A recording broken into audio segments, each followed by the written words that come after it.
ബൈത്തുൽ ഹംദിനെ കുറിച്ച് പറയുന്നുണ്ടല്ലോ. റസൂൽ സല്ലല്ലാഹു അലൈഹി വസല്ലം പറയുന്നുണ്ട്, ചെറിയ കുട്ടി മരിച്ചാൽ അള്ളാഹു മലക്കുകളോട് ചോദിക്കോത്തരെ, നിങ്ങളാ കുഞ്ഞിനെ റൂഹ് പിടിച്ചോ?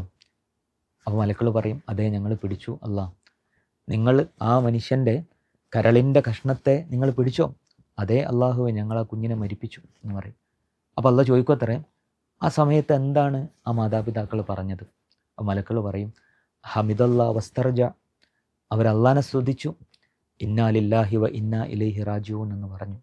അപ്പോൾ അള്ളാഹു സുബ്ഹാനഹു വ തആല പറയുമത്രേ, അവർക്ക് വേണ്ടി സ്വർഗത്തിലൊരു വീട് പണിയണം, ആ വീടിന് ബൈത്തുൽ ഹംദ് എന്ന് പേരിടണമെന്നാണ്.